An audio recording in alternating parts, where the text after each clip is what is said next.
Hello, hello, this is Alex Burkett, and you are listening to the Long Game Podcast. In this conversation, I am talking to Natalie Marcotullio.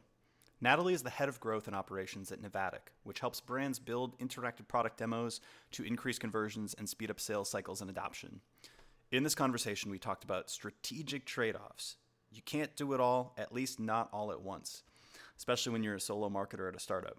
So Natalie talks about how they make decisions as to which channels to invest in, which to avoid, at least for the moment, how to think about experimentation and new tactics, and more.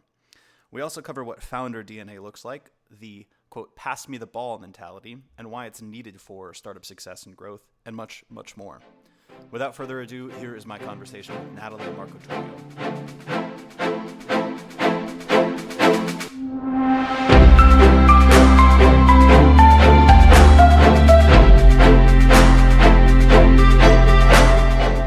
I figured a good way to start would be how we got connected. This is fascinating because it's this new world of like serendipitous encounters via LinkedIn and social, increasing the surface area of serendipity.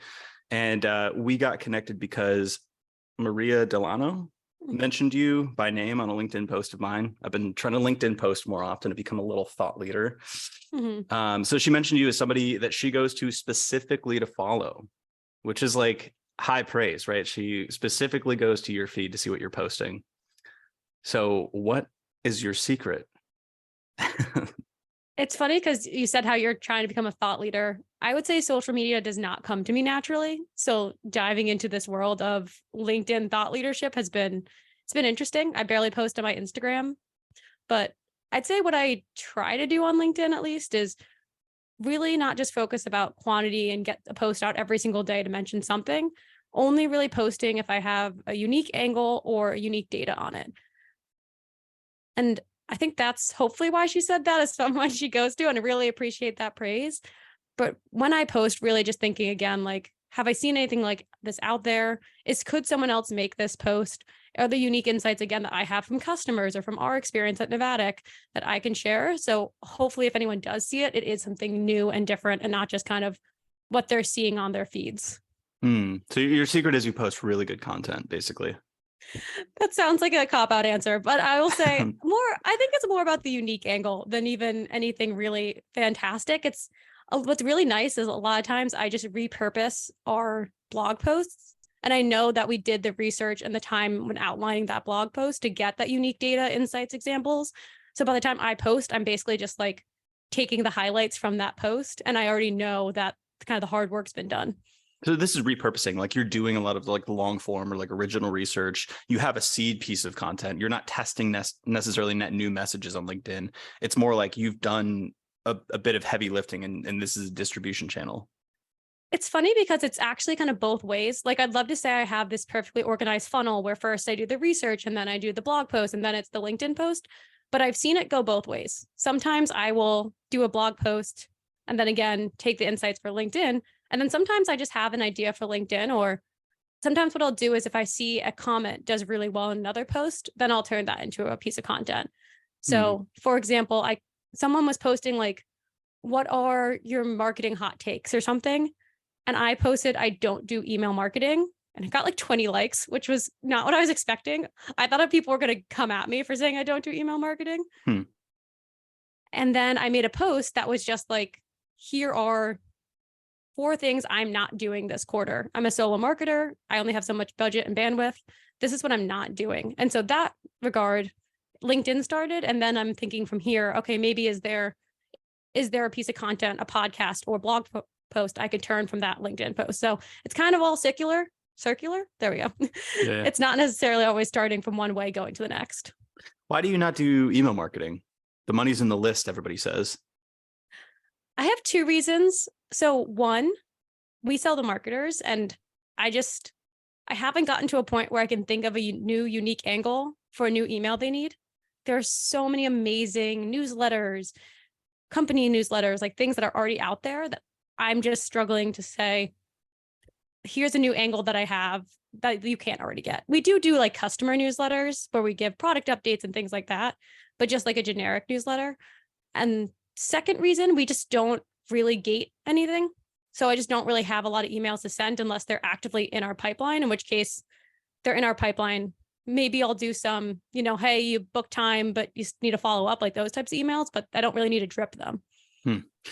It seems like there's this underlying model of not like you're avoiding doing checklist items, which I like. There's a lot of companies that will come to us, and I can tell they're usually not good fits because they're like, my boss says we need 2 blog posts per week.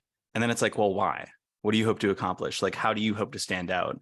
So like you're looking at the tactic, but also the underneath, like the underlying differentiator. It's like, what are we doing differently? Like, why is this going to help our strategy? Instead of just saying like, obviously I'm a marketer. I need an email newsletter. I need some tweets. I need some LinkedIn posts. I need X blog posts per week. And all of a sudden you've got like all of your boxes checked, but nothing's actually moving the needle. I think this has been kind of my go-to and the way I've survived being a solo marketer is I have this category, and now my team's used to it. They were frustrated at first by this, but if it's not valuable and unique, we're not going to do it. So if I can't think of a unique way that no one else has approached this, and if we can't add value, then I don't want to do it. I just don't want to. I think it will almost hurt our brand. I don't think we think about this enough, and that everything we put out there is connected to our brand. It's connected to our product. It's connected to how people feel about us.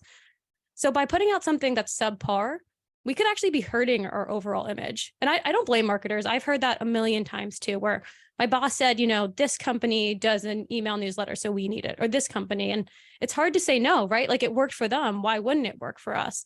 But I think having those guide rails has really helped for us because I have a reason. If I'm saying no, it's not just like, oh, I don't really like that idea. It's an opportunity cost thing too, because you mentioned solo marketer, startup, like everything. You could feasibly do everything, but you couldn't feasibly do everything. There's a million options, but you can't do it all, or at least you can't do it all well. Because my thing is like we try to maintain that same model. It's just I have shiny object syndrome from time to time, so I have to like really check myself. But it's like if we're gonna do something, it's fine if it's a test. I'm fine testing things and like maybe half-assing it, but if we can't do something to our best ability and like really stand out at it, I want to chop it entirely, even if it's uncomfortable to like say we're not going to play in this arena. Like I think doing something halfway is worse than not at all. It's funny you mentioned testing, because my 2 go-to answers, if there's something that someone suggests that I just don't think makes sense right now, is either 1, I'll test it. I'll always be willing to test something if they're really passionate. Or 2, going back to your point before about prioritization, make it very clear what you're giving up if you work on this. I think that really helps because sometimes people just don't know all the things you're doing. So I could say, yeah, I can make an email list, but that's going to take away from, let's say, posting on LinkedIn. And we've seen from the data that these LinkedIn posts lead to real leads and demos.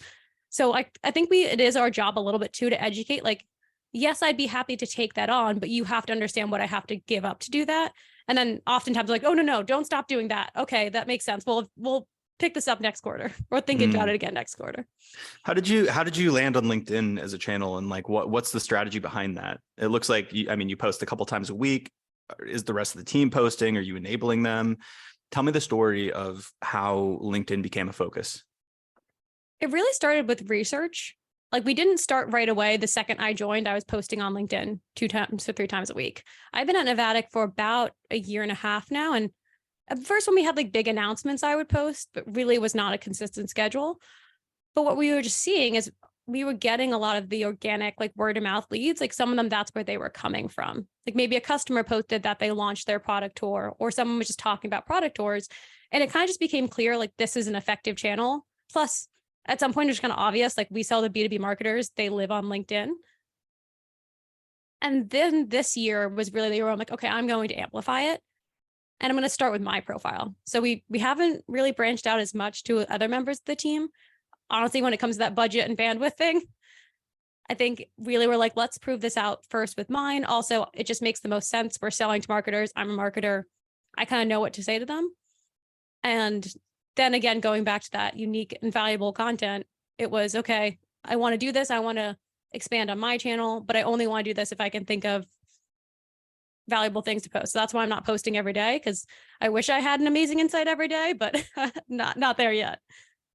But there's marketers on Twitter and probably on TikTok. I'm not really sure. I have avoided that entirely just because I feel like I don't want to fall down the consumption rabbit hole. But you chose not to, or I don't know if you consciously chose not to, or maybe didn't test it yet. But like there's trade-offs. Like, so why not play on the other platforms where theoretically there's marketers, there too? We do a little bit of Twitter, kind of when we schedule out. We have some more reoccurring posts that we'll do, and that's more on the company side than on my side. But why not expand into TikTok or something? Really just goes back to my first point of let's prove out this channel first and then expand. We want to get like really good at LinkedIn and figure out what works before putting in a lot of effort towards another channel. And I know some people are just thinking, oh, you can just post basically the same thing. But I really think there is people who are really good at LinkedIn or really good at Twitter really understand the nuances of each channel.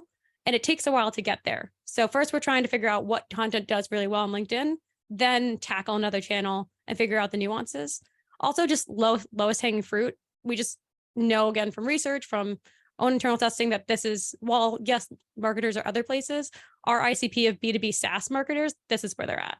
Yeah, I think that's really self-aware. That whole, like, you can repost it on multiple platforms thing, that is seductive because it feels like you created the content once. Why not just distribute it everywhere? And I think there's like a marginal cost in terms of like the mental effort required to manage all of those channels and measure them and make sure that they're performing in an adequate way while not optimizing and fully understanding them.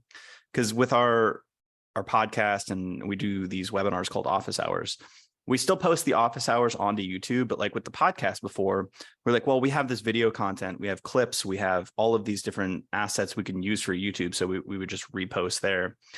And certainly they got a couple hundred views, but it wasn't moving the needle, So that was one thing where we're like, it's a little effort to post there, but the returns are zero. And it does cost some operational mental effort to get them there. So for now, we're just going to not do that. Because to do YouTube, like, I'm sure we could do YouTube well, but it takes like this full focus to do YouTube well. It takes a full understanding of the platform, the nuances of thumbnails, every little aspect, and we just don't have the time to spend there. I think those little things just add up, like you said. Like on my end, I've definitely done that with, publishing some things to YouTube. Like we're actually going to launch our own podcast soon, and there was part of me that was thinking, should I put this on YouTube or not? But even then, I was thinking, okay, now on the podcast, I have to make sure every single moment we are thinking about not only just our voice, but our appearances and all this stuff too. So while one episode, maybe it takes an extra hour to post it to YouTube on top of your podcast. I think it just adds up when you're like, okay, then maybe it takes another half hour to post it to another channel, half an hour post it there. Like it can get too much too fast. I'm not saying you shouldn't do any repurposing, or like we still sometimes post some things to YouTube and to LinkedIn, but I think we try to keep it 2 channels and really focus on like what is the main channel and then sometimes a supplementary one. Mm-hmm. So were you the first marketer at how do you pronounce the company name? Navatic? Yeah, you got it, Navatic. And yep, Mm-hmm. I was hire number 1. I actually was a customer before I joined, so I was pretty familiar with the platform. Or not first hire, first marketing hire. And where were you at that you were a customer of Navatic? I was at a company called Map My Customers. It's an outside sales CRM.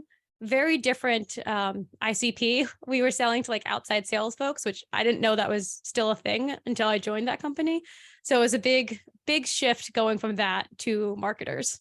Was the company, was it a startup as well? Or what was the kind of like environment like in that company versus Navatic? It was also a B2B SaaS company. So already had some experience in the space, and they sold sales software, so not too different. It was a little bigger than where we're at Navatic now. And I did at some point have a small team. So it definitely was a little hard going back to being a solo marketer. I still think about my old like direct report and miss her dearly, because I was like, oh, I miss having you to do some of the stuff that I don't want to do. Right. But at least you're used to the pace and the uncertainty and like the need for focus, being the first marketing hire or early stage at a company. Like, I feel like that's a difficult mindset to have if you've come from Google or something like that. Exactly. I'm pretty lucky. I've always been the startup realm. So you kind of get coached early on. And I figured this all out. Like, I'm acting as if I knew my entire marketing career to stay focused. I 100% did too much and got burned out. And it wasn't until that happened that I really realized like, oh, I need to put up these guardrails. I need to be focused, because I'm not going to enjoy working at all. And I'm not producing good results if I'm just doing way too much and I'm too burned out. Hmm. What does your role look like at Novatic? Your title is head of growth and operations. So what's the purview? It is a role of a lot of hats, but I mean, I'd say about 70% of my time is more traditional marketing. I do want to do more growth, and I am. The reason it is growth is because I do a lot with our sales team as well, and kind of we're not like full PLG, but obviously with the interactive demos, we show a lot of our products. So how do we enable that? But I'd say 70% is more traditional marketing, brand, demand generation, and then 10% is some random operational work. I have at one point I was the chief of staff, so I have a little bit of operational background there. And when when they hired me, they're like, "We'd love you to also help with that stuff." So let's just stick that on the title. And then 20% is like cross-functional initiatives. Again, working with sales, working with customer CS, very just a lot of different things essentially. That makes sense. Wearing a lot of hats at a startup is pretty common. Can I ask you the worst question? What does product-led growth mean? So I have my own definition, as everyone does. I think for the longest time, and I just thought this too, I thought it was a free trial. I thought it was just like, oh, you have a freemium or a free trial. Cool, you leave with your product. Funny enough, my last company had a free trial and was PLG, and I didn't even really know the term and didn't know that. The way I think about it now, and I think this is just a more inclusive definition, is just leading with your product as your main go-to-market and growth strategy. So rather than leading with fluffy language or a bunch of ebooks or trying to educate the market without your product or ever showing your product, I think PLG just means inserting your product at every stage of the funnel to get them along. And by the time they're very familiar with your platform already and basically should be users of it. And when you say like showing the product at every step, like does that necessarily is that predicated on having a free version or a free trial, or can you do that in a different way? This is like I feel like I'm just queuing you up for like the product here, but I was going to say shockingly interactive demos. No, I'll talk about a non-interactive demo example first. If anyone's familiar with the Ahrefs blog, it's one of like my favorite blogs of all time, and they were like the pioneers of this. And what they do is they have screenshots, so no demos, but if you're searching something very top of funnel, like for example, how to do keyword research, something basic like that, throughout the blog post, they show parts of their product. They have the screenshots. So as you're reading this blog, you might have no idea what Ahrefs does. You might be very beginner in your SEO journey, but from the bat, you have some familiarity with the product and you're getting some awareness. So rather than just a blog post that's all text and doesn't really mention the product at all, or maybe just like slaps a CTA on at the end, now you're already a little bit like product educated. And that's how I think of it, is just how can throughout that funnel, can you just show little parts? Doesn't necessarily have to be an interactive demo. Obviously, I'm biased and might think that's the best way, but I think it can also be done through screenshots, videos, just more of your product in general. you know what's crazy is I still think an extremely high percentage of marketers would push back on that idea of putting your product into the content. And not necessarily at the bottom funnel where maybe you're doing like a comparison of Ahrefs versus SEMrush. Like if you're targeting that keyword, I think most marketers would admit, hey, we got to include a link to the product and a screenshot to the product. But I think not most, I don't know about most. 5 years ago, most marketers would have said, I don't want to be salesy. Like, I feel like I've heard that pushback so many times. I think 5 years ago, there was this point where there was a fear of feature dumping, right? So we got really into value-led messaging. And to clarify, you can combine product and value. It does not have to be one or the other. I think 5-10 years ago, for some reason, there was maybe too much feature dumping. There felt like there was too much salesiness in marketing. So we said, okay, let's just be value focused. The problem now is there are 20 websites that I could probably go to in the span of 5 minutes that tell me they're going to 5x my MQLs or 10x my pipeline. There's too much SaaS out there that's all promising the same thing. So at some point you have to show specifically what your product does, or else you're just a generic message. And again, I think you can couple that with value messaging. I'm not saying like the Ahrefs blog, if you haven't seen it, check it out. They don't shove the feature in your face and they don't shove Ahrefs in your face, but it's just giving like tangible product or like tangible thing you can understand rather than just using really high level value driven marketing that doesn't actually explain what you're selling or what their value is. No, so in that way, actually, I'm glad you hit on that point. A lot of marketers say like, oh, it's salesy. It's like, I don't want to like push too much. I want to like basically add value. But in some cases like that, how to do keyword research, if you aren't giving an example concretely in a tool, you're actually avoiding adding value. Like you're missing the intent of what somebody came to the blog post for. And obviously, if you have a product, you want to use your own. You don't want to like use like SEMrush to like explain how to do that if you're Ahrefs. So I find it to be value additive in most cases to add in some product intertwine. It totally makes sense to the end user or end reader.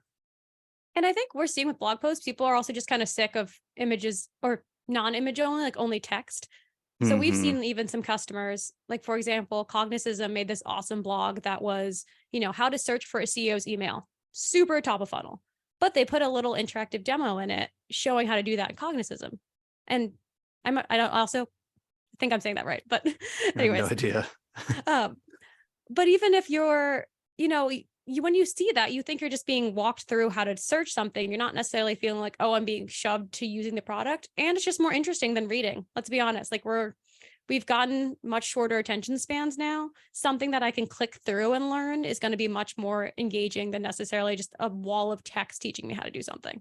Yeah. I love that. Do you sell, like, does Novatic sell to content marketers? Like I can assume that you sell company wise to B2B SaaS software companies. Like that makes the most sense. And I would imagine there's probably salespeople are probably in your target audience, like just dealing with like outbound and like giving, some sort of an interactive demo via like the messaging there. But who are the types of people who get use out of interactive demos within those companies? And also correct me if I'm wrong with the company targeting. The B2B SaaS is 100% right. We do generally find that first people to reach out will be like growth marketers, product marketers, demand gen marketers, just because the main use case, like the first use case we typically see is putting this on the website. So maybe as a secondary CTA or embedding on product pages. But then once the rest of the company generally sees that, that's where the content marketer might come in and say, I want to use it. That's where the CS team might say, I want this for enablement, or the sales team might say, I want this for outbound. So it generally naturally spreads, but usually that first person is more focused on the website use case. Yeah, that makes sense. So I've used interactive demos in the past at, I wouldn't call it a product-led company, honestly. Very enterprise sales led, but I was on the growth and experimentation side. So like I needed a way to, like you were saying before, like communicate why we're different than like the myriad other enterprise companies that have the same similar value propositions.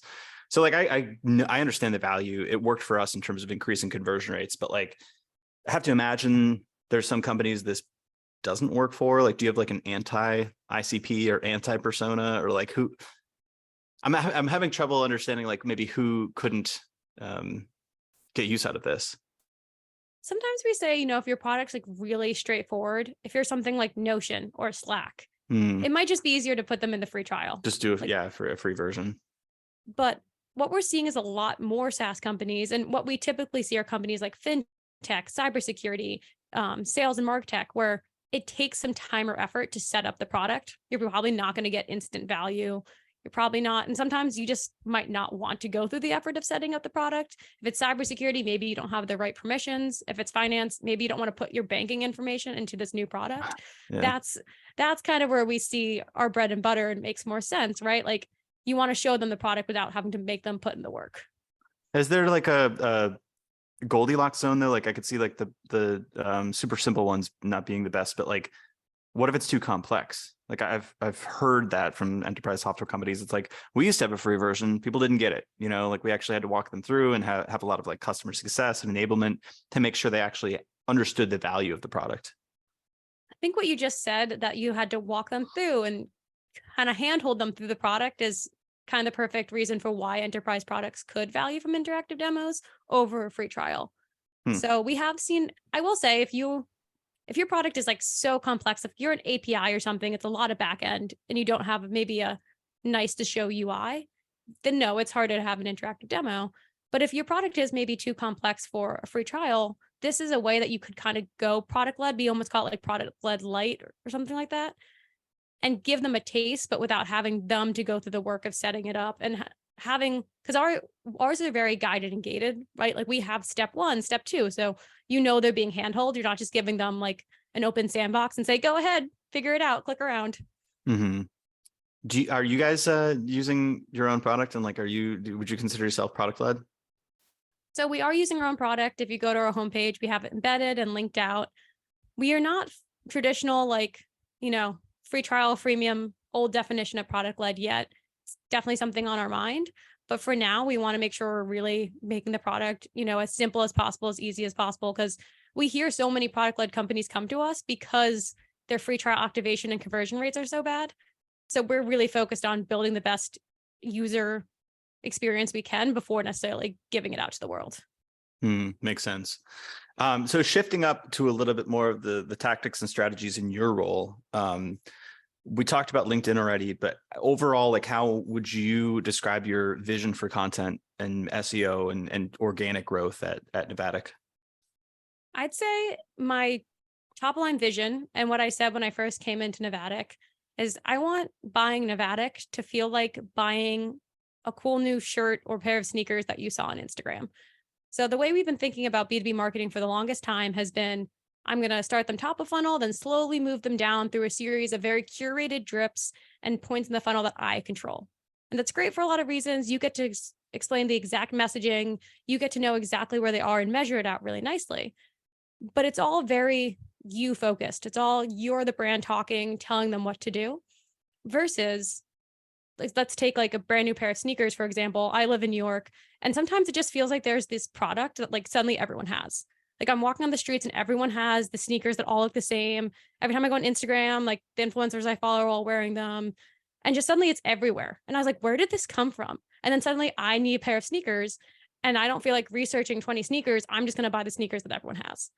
So when I think about our overall marketing strategy for Navatic, I've been thinking about how can we just let our tours be everywhere so that when people go and have the need for an interactive demo, they'll just automatically think Navatic rather than feeling like they were forced into our funnel. Isn't that a chicken and egg problem though? Like, how do you get it everywhere without like doing the initial marketing to get it everywhere? So part of it was just really focusing on some great companies to start. And I have to give our leadership team props for this. This was before I even joined, being very strategic about the companies we first wanted to work with, who knew we had good audiences in the marketing space. After that, we do a lot of our marketing includes customer examples. So even the marketing we're putting out, it is less about us and really customer focused. So once a week, we do a customer spotlight. In almost all of our blog posts, if I'm pulling examples, again, going back to that unique insight, I'm pulling from customer examples and really just kind of setting the tone for, share these, talk about them. And now we'll see customers sometimes post about their launches. Like, we had to kind of start it, and now it's happening more organically. How do those customer interviews get distributed? Is that something that the customer shares themselves, or like, because it's not necessarily something that would rank in SEO or go viral on social? I don't know if that's the right word, but how do you get that out into the world? So we're lucky interactive demos are public facing. Most of them, we'll never share a non-public facing demo. We'll only share ones that exist on our customers' websites. But we can, our team will let us know any new demos that come out. And this is a shout out to our CS team. They let us know when a new customer publicly launches, and we just all track that. So then if I'm writing a post, so for example, I wrote a post once recently about 10 or like partnership enablement and how do you successfully do partnership enablement. And I'll pull a few posts or ideas from that. Sorry, this is to be like ranking for a keyword like that. That would be like SEO driven. Exactly. Yeah. This is when I'm doing my content strategy. And some examples might not be Navatic, but if I see that, for example, our customer Clue just came out with an amazing Teams demo for the Clue plus Teams integration. Well, that's good partnership with the team, the Clue and Teams team. I chose a wrong example for this, but I will include that example in the post. I'll include screenshots of it, as well as I'll include a link to the actual demo, and it's on a public facing landing page. So that's how, like, we're lucky we can use our customer examples because they all are public. So what if you look at like content in general as a portfolio, like what percentage is going to be those customer focused pieces? I'm assuming those are non-SEO focused primarily. And what percentage is SEO focused while also interweaving the customer stuff? So it's funny, actually, that post is like, we've seen some SEO success with it, and some of our top posts. So one, for example, is how to increase conversion rates for free trials. And we reference some customer examples and some customer case studies in it. So I'd say it's about half and half. Sometimes I make posts that are very non-SEO focused. They really are more for internal use. But even our SEO posts, I still try to incorporate customer examples or unique insights.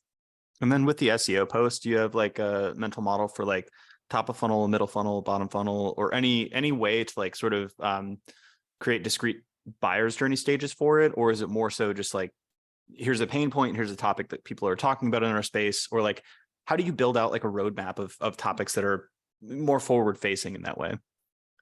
I'd say as far as we're in the funnel, I've done this before. Now it's not as much of a priority for me. I think of it more for intent. So is this buyer intent? Is this search intent? Or is this, where or like what exactly are they searching for? Do they want something that's more educational, or do they want something that's a listicle, very direct? So I think about a little bit like that. And I'm sure they map out to points in the funnel, but as I was talking about before, I'm just not very funnel focused as a marketer. Not a funnel person. Not a funnel The person, funnel's not cool anymore. Like I feel like the funnel's like old school. HubSpot has the flywheel. We just had Ashley Foss on and she talked about the content playground. Everybody's over the funnel, it seems. I do think there's a degree in marketing, which just something has to be new and trendy every 5 years, and we have to kick something out for that to happen. I think on my end, I was sick of going through buying software in a way that just felt like I was being dragged along according to their funnel or their process versus how I wanted to have a transaction or like talk to another human. How do you think that consumers want to buy now? Like, I feel like you're alluding to that. You're empathizing with that and you're using that in your own marketing. I don't think that consumers probably ever wanted to be dragged down a funnel. Do you think there's been a shift? Like, what do you think about like buying behavior?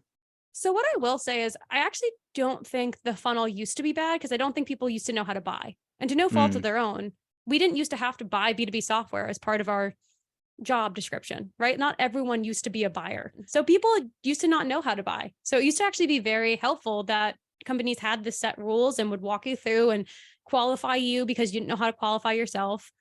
And in some cases, I don't think that was necessarily bad. Now, everyone's a buyer. Everyone's probably bought software before, if not multiple pieces of software. So we know the game, right? Like we know how to qualify ourselves in and out.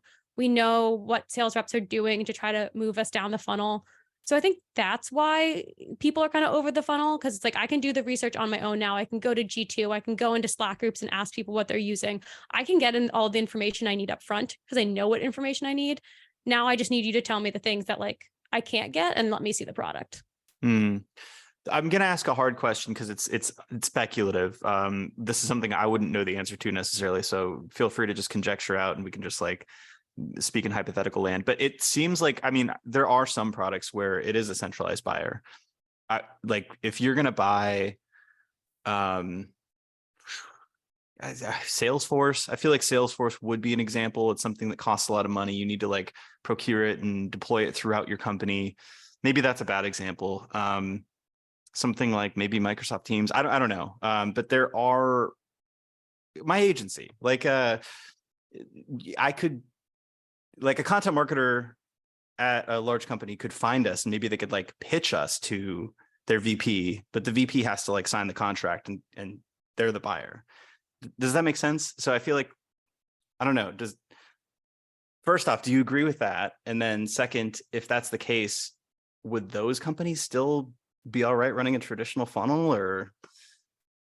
So also to clarify, I think I'm also a big believer of like every industry, every company is different.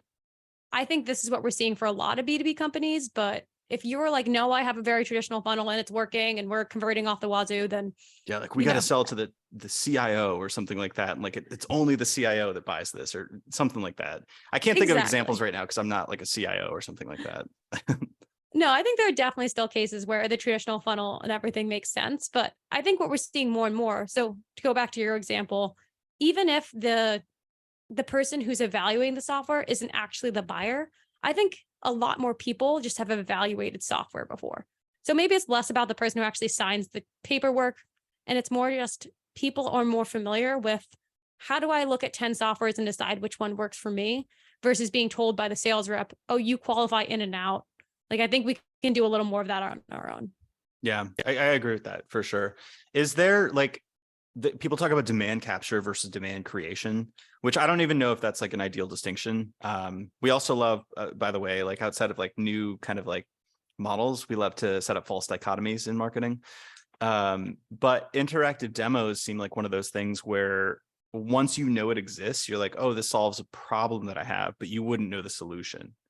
Right. Like, I don't, maybe that's true. Like, maybe more people know about them now, but like when I first discovered interactive product demos, like I didn't know that that was a thing you could do. Is that the case? And how do you overcome that challenge? Yeah, you're spot on. When I first joined, it was a double-edged sword. I was like, what's amazing is if I explain to people the value or what an interactive demo is, most people get it. Like most people have, again, been through a terrible buying process. Most people want to see more of the product up front. It's not a hard sell in that regard, but people just didn't know these existed. It's still a relatively new category. We all kind of came together, every player in the space about 2 years ago. So it wasn't also like we were taking on this big incumbent where we could say, it's us versus the old way of doing it or this old giant in the space. It was really us all coming together and creating this category. Mm-hmm. And so in that regard, I think that's why also this approach of just getting the name out there really works for us because we know once people hear and see interactive demos, they'll get the value of it.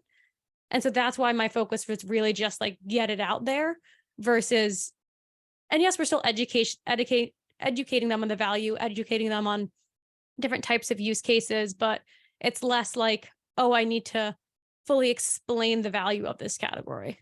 Yeah, I think that's a good, like, it's good that you're on LinkedIn because I feel like that's an amazing place to reach the right market, touch the right pain points, and then introduce the solution in a way where somebody's like, oh, I didn't even know that was a thing before. Whereas like in SEO, it's so narrowed in, which is an amazing thing for like some companies. Like if you're selling a CRM, like you have 100,000 searches for CRMs a month. So you have people coming in with this very narrow user intent that they know exactly what they want. Now it's like, all right, can I convince them that we're better than the rest of the people?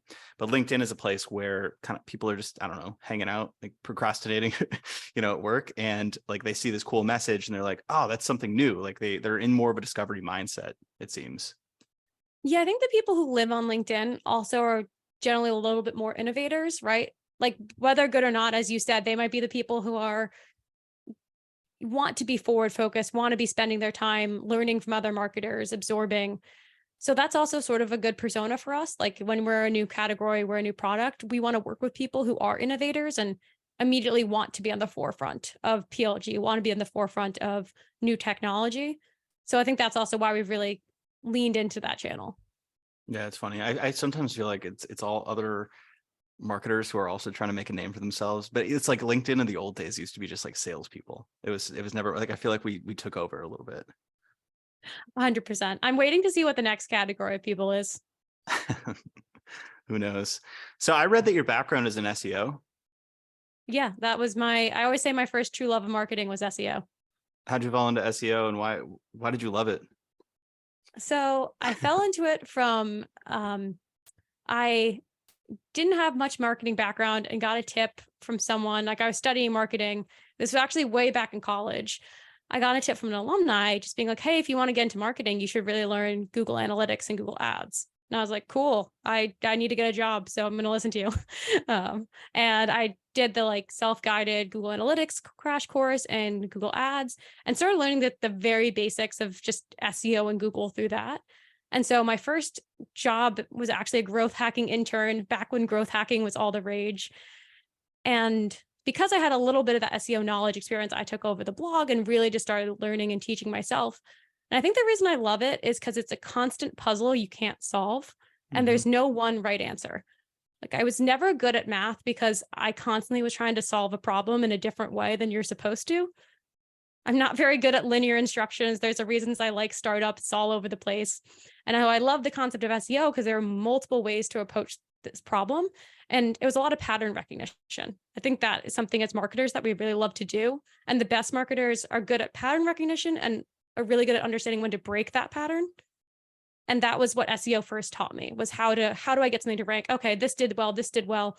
These things have this thing in common. I should apply it to this blog post then. Yeah, that resonates.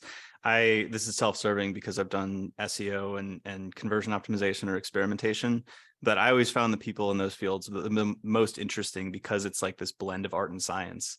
Like there is a scientific method to this stuff, but there's also so much room for creativity, and I think that blending of the two minds is fascinating. I think especially these days, like there's so much content on there. What's really fun is thinking this next stage of SEO, how not do I just like keyword stuff and make sure technically I have all those things? And you still need a lot of the technical parts. But nowadays, you see the best content is usually unique and stands out because Google is finally getting better awarding based off user habits and not just, again, how many keywords or backlinks are in a post. Hmm. So starting out more kind of like focused on SEO, and now like it seems like you've got a broad array of marketing and growth tools that you're working with. Was that challenging, kind of broadening the scope, or like what kind of mindset transformations or skills did you have to pick up to get into this role where it's you could do anything, right?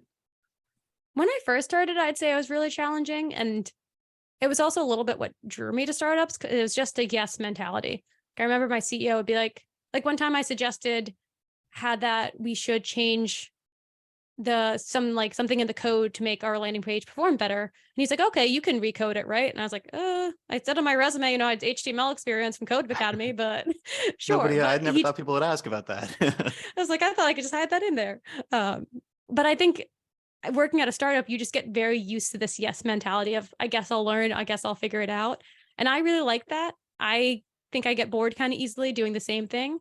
So it was never a very intentional or strategic, oh, I'm going to learn this part of marketing, then this part, and this part. And then if I learn all these categories, I can become a growth leader.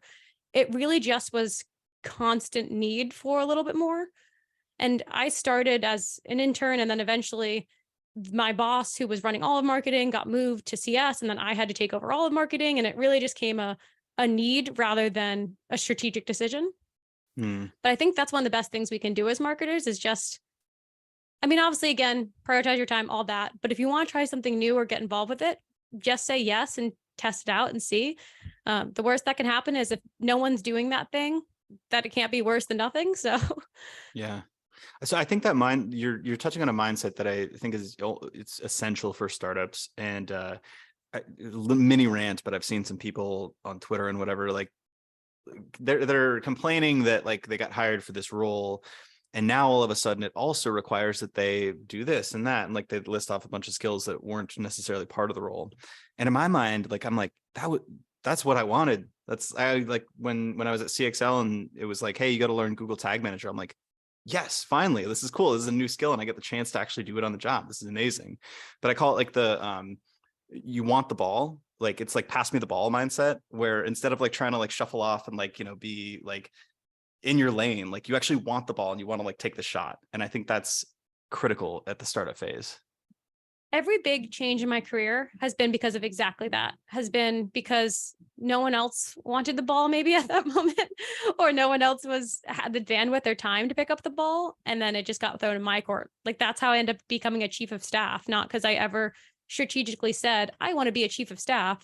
It was because I happened to pick up a lot of operational work because we just needed someone to do it. And then I was doing enough operational work that I was like, I'm really not just doing marketing. I want a role that reflects something bigger than that. So on that note, I noticed that you started a laptop rental company, and also you've primarily worked at startups. So that leads me to believe that your long game is to build your own companies and products, or I think what's your so. long game? First of all, you're the first person who ever's dug that deep into my college rental laptop company. So that's It's on your hilarious. LinkedIn. It's not that deep. That was Podcasters got to do better research.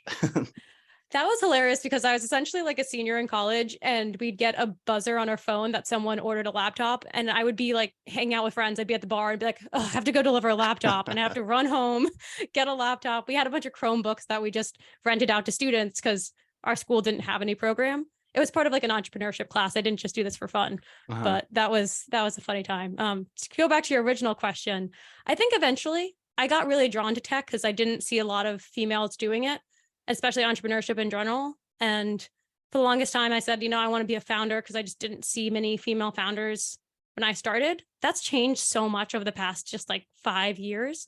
So I do think eventually I want to be a founder or part of something. I don't know if it has to be in B2B SaaS. I love B2B SaaS. It's my home, but I know how much work goes into being a founder. I might want something that I'm a little more passionate about than software. Yeah, I do think that it's you kind of know when it's the right time and like the right idea and all that of that stuff. And like you probably have like, or you had visions of, I don't know if it was B2B SaaS, but like for myself and David, my co-founder at Omniscient, we had always talked about starting a company, and we wanted to do like a, PLG B2B SaaS, like fast growing type of thing. And the agency came opportunistically. It was like there was demand for it. People were asking us for it, and we had just wanted to build something. Then it felt right, so we kind of like went with the idea and just started executing, and it just felt like the right time and the right idea at the right place with the right people. So I think it's one of those things, like if you have that DNA to like, you like building something from 0 to 1, I feel like I could do it in different spaces. Like I feel like if I had the right idea for a D2C product, like I wouldn't probably shy away from that. Obviously there's trade-offs with whatever business model you use, but I don't know, there's something about that, like the pass me the ball mindset, the fact that you've started scrappy operations before, the fact that you've worked at early stage startups, like that feels like founder DNA. I think it's a little bit of just that. Are you scared of new things or excited by them? And I don't know where this came from necessarily. And when I first discovered entrepreneurship and startups, that's what I liked the most about it, was just I liked the constant push, or I liked the fact that half of it was failing and you could just move on. It wasn't structured. As I mentioned, I'm just not a very, like, I think the worst thing I would ever have to do is make an IKEA furniture, because the idea of following an instructions list 0 to 10 perfectly drives me mad. Like, I just want to try it out. I want to fail. I want to do it. And so I think it's a little bit of that builder mentality. So hopefully one day that will turn into something. Hopefully maybe in 10 years I can come back and say Alex called it first. It's funny, you and I are very similar there. Like I remember when I was at HubSpot, I was asked like, like what do you enjoy doing? What do you really hate doing? And like we would do like monthly reviews like this. And what I really hate doing was being on an assembly line, like doing repeatable things day in, day out, just following the instructions. And to this day, I still hate like being assigned like a ticket to do something that I've done before. I'm just like, just makes me shiver. We tried using Jira once for marketing and doing it in a sprint system, and I hated it. I hated that concept of, like these reoccurring tickets, or just thinking in such a task mentality. Yeah. That really did not flow. I really like thinking of things in bigger projects and what are the small things that add on to it, but very, again, kind of similar to my marketing strategy, to my content strategy. Everything is very circular. It all kind of flows in and out. And maybe at times it could be more organized, but I way prefer that because it's much more flexible than, like you said, the assembly line or step by step by step by step. I've got some more offbeat questions regarding you and your personal goals and productivity. So what's your strangest productivity hack? I'm trying to think about this one. I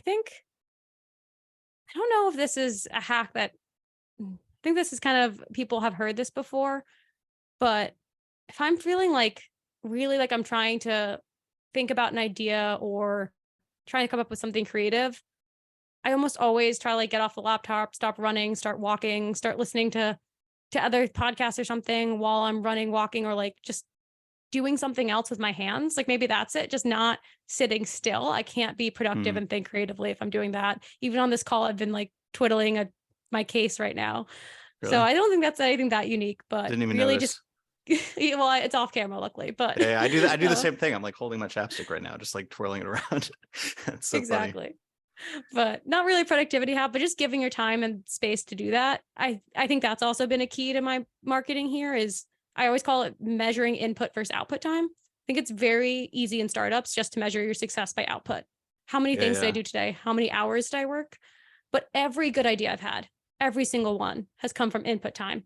Talking with other marketers, going to webinars that I think are important, listening to podcasts, or just giving myself time to literally just think, just like sit in silence and just ruminate. So it's really important you also give yourself that input time. Yeah. I'm very bad at that. Want to hear a strange productivity hack of mine? I love it because I mine was just pretty started bad. doing this. So yeah, I have some eccentric habits and I'll try out new things and just see like how they work. But for me, it's like writing or generative, like that's where my strangest productivity hacks come out. So like in the past, and I still do to this day, I listen to very loud, thrashy punk rock music when I'm writing. Most people are like, I can't listen to music because it's got words in it. If I do, it's classical, very loud punk rock. And oftentimes I will repeat the same song over and over again. And recently I started wearing sunglasses when I write. I don't know why. I have no clue, but it seems to work. Writing on the computer or writing like physically writing? Oh, on the computer. Yeah. That feels like could just be hard to see the laptop. Oh, you turn up the the brightness. Maybe it's that I notice myself constantly like my phone will distract me. Something I'm looking at will distract me. Maybe the sunglasses like force you to narrow in and just think about the thing you're working on. And I think you feel less self-conscious when you're wearing sunglasses, right? Like it feels like like you're in this zone of sorts. I I don't can see know. that. It's weird. Hey, if it works, it works. How ambitious are you? That's a tough question. It's a I weird think question. the way I'll answer it is ambitious enough to want to work at a startup and potentially do my own thing, but I don't ever want to be famous or like would want to be well known by the average person on the street. I think Mm, that sounds terrible. I want enough of a life that I can go out and do things. So I'm not like I need to be at the exact top or the highest and I need to keep striving, but I think just naturally I get my energy from doing this, from creative new things. So a certain level, I'll give it 7. That seems like such a cop out answer, but I'm going to give it a 7. I don't think you need to be famous to be ambitious, but like I think some people are ambitious for fame. Because I also like the worst part, and I don't want to complain too much because like I chose this path, but the worst part about running an agency is you do have to be a certain amount of the face.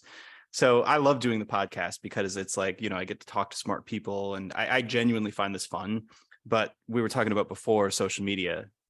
I don't really enjoy posting and being the center. Like I would much rather kind of work in the background at like on like a really unsexy thing that like like you like just maybe it's like built on outbound sales or something like that. But the nature of this business, and it seems like for yours too, it kind of requires a little bit of like being in the public eye, and that's a battle that I've had to have with myself. I think that was my biggest reason when I'm like holding back and being like, yeah, I'm super ambitious because I still have a little bit of that trouble too. Yeah, being in the public eye, wanting like everyone to know about you or having doing everything to get your name out there. I think that's another thing too. Like I don't want to have to work 24 hours. I almost said 48. That doesn't add up. 24 hours a day. And I don't want to have to give up on everything else in my life to reach a certain success. And I think I've just learned at this point that I'll probably be a worse employee if I do that. So ambitious, I'd say ambitious to the point of not killing myself or overworking myself. Yeah. I mean, in New York City, solo marketer at a startup who wants to found companies, you're definitely on the higher ambitious side of the scale. So, but yeah, I totally understand where you're going for. What do you think your superpower is as a marketer? Like, what do you attribute to your success that you maybe do differently or think differently than others? I sort of touched on this before, and now I feel like saying this feels a little like I set that up before. But I do think it's a little bit of that pattern recognition that I talked about, and not just pattern recognition, but again, recognizing when do you have to break it. So figuring out, what are people doing that's making them successful, but not just copying it. It's like, how can I add my own tweak to it? Or what can I do that's the opposite of what everyone else is doing?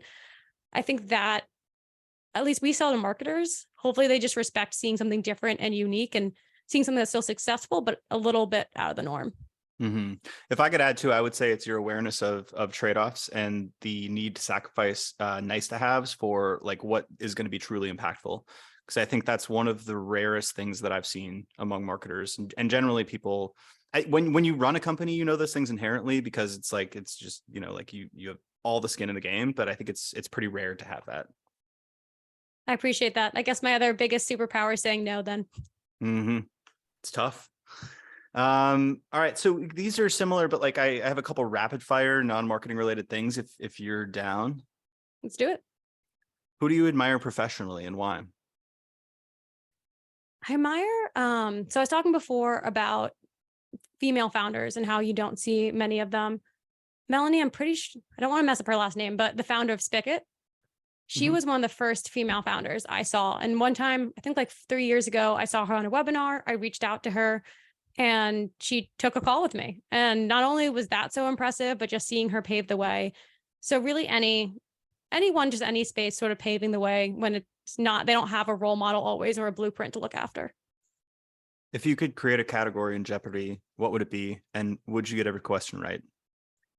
Ooh, oh, I do know this. So another one of my fun side projects. I never went through with this, but one of the first things that got me into entrepreneurship was an app that was called Can I Recycle This? And it basically told you whether or not you could recycle something. So Huh. my Jeopardy category would be, is this recyclable? I think I would get it 99%. You built this, or what is this? It was a pitch competition. So Oh. I never actually made the app, but it was a pitch competition that turned into more pitch competitions. And so it was just more the idea for the app. I think that's a sick app, actually. Like, that's a question that I often have. The good news is there is now like robots that will sort out recyclables in recycling facilities. So Oh, okay. there's The even work a is done better for you, sort solution. of. A little Yeah. bit. It probably shouldn't fall to the consumer because let's be honest, it's just too hard. But I'm glad there are like robots that are now figuring out with like AI, I guess, what can or cannot be That recycled. makes way more sense. Yeah.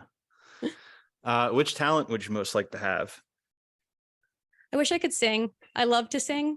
I actually probably one of my productivity hacks is sometimes I'll just like sing to myself, or if I'm listening to music, sing. So I wish I was good at it. So I'd feel more confident, do it more often.